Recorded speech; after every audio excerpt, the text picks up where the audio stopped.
Have you ever heard of transverse myelitis? Well, I didn't until the end of April when I got it. It's the weirdest disorder, disease, whatever you want to call it. Basically, what it is it's an autoimmune thing, and your body's attacking an area in your spinal cord, which is causing inflammation, which interferes with the signals from the brain to the spine.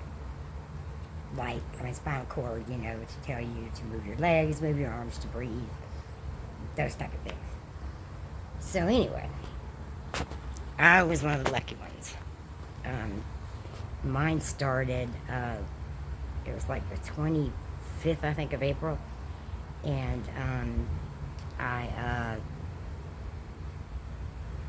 it started out, it was hard for me because I have a neuropathy.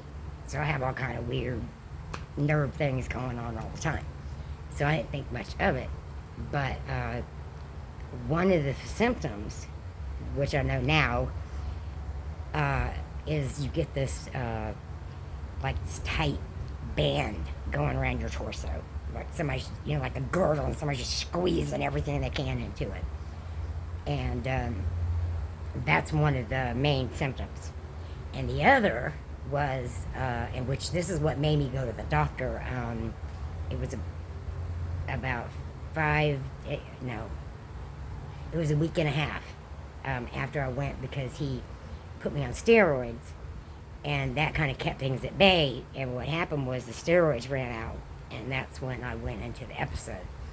So the other symptom is you get this feeling in your chest. It's not, it feels like there's a muscle all in your chest and up in your shoulders and your back, and it's just cramping, and it won't let go. It's just like seizing up. And that's another, which I thought I was having a freaking heart attack or something. So I went to my primary care, and they did EKG and everything looked good. So he went ahead and put me on steroids because I was going into one of my RA flares. I thought it was an RA flare. So anyway, a couple days later, whatever, my best friend, actually both my best friends, Carol and Stacy, came to visit, thank God. And me and Stacy we went somewhere, and we get back, and I noticed that I was having a hard time opening up the door, and I couldn't understand what was going on. And then when I got out, it felt like my leg was asleep, and I couldn't control it. And so he helped me waddle, into the house. And so what happened was my right arm, it was my wrist, my hand, I couldn't grip anything. And my right leg, I couldn't move. I could feel it if I touched it, but I could not move it. That was scary. But I'm thinking, I've already had, 2 lower back surgeries, 2, neck surgeries. It's probably a slip disc or something like that. And so that's what I'm thinking. But by the next day, it gets worse. So we go to the ER, and they do an MRI, and they admit me and start intravenous steroids, like high dose, which is really bad for me because I get that rage when I'm on them, and it is not pretty, okay? It's really not. So anyway, they gave me some Valium or something while I was in the hospital because they didn't want me to rage on somebody.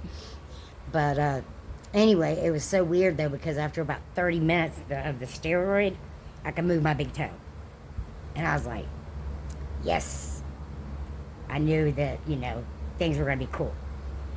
So anyway, they came back and told me that I had the transverse myelitis, and they were doing other testing trying to figure out why, because it could be caused or triggered by an infection, a virus, really all kinds of things, autoimmune, that kind of stuff.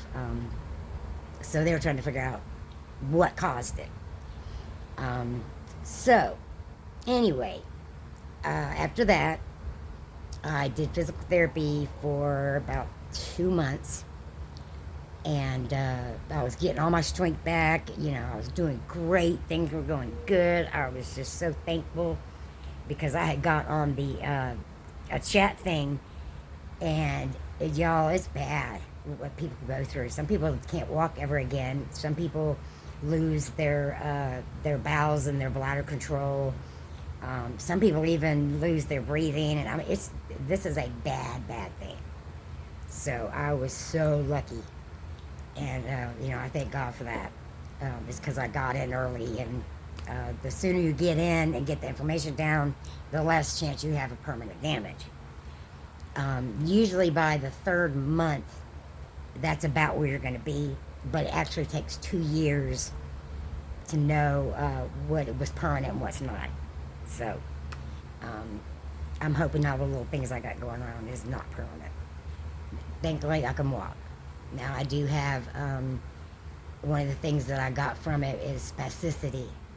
And that is literally where your muscle just seizes up and you can't move it.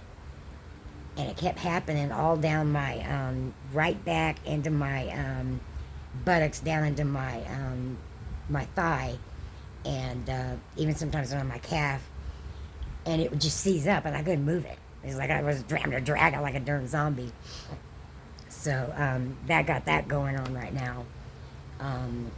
And then to top things off, I ended up back in the hospital because the symptoms were coming back. They did another MRI, and there was this time there was it was minimal inflammation. So we got it really early. So they hooked me up, did the IV steroids for a couple of days, and then they sent me home with oral. So you know, things were going great. I went back to physical therapy, and of course, you know, I was still doing good. I had lost some of the strength, but not a lot, so it was great. Now I'm facing two things.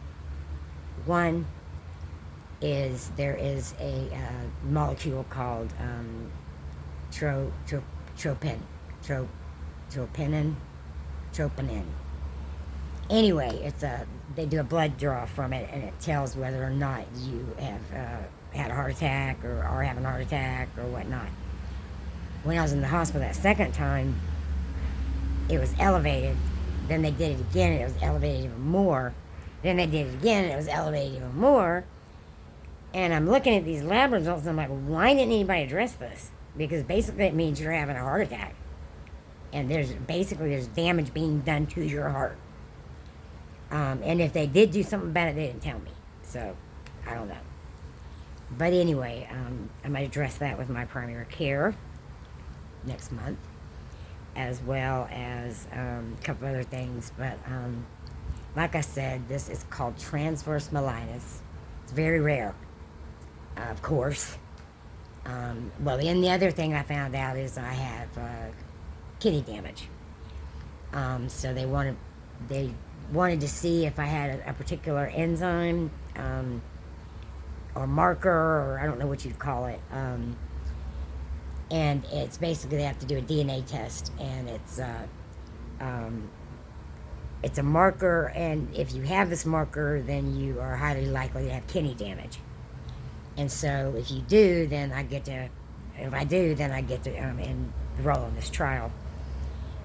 So this is all kind of new. So yeah, so that's where I'm at. But you know what? You gotta keep a smile on. You gotta keep laughing, because if you can't enjoy this life, then what's the sense in it? So, love you guys. Bye.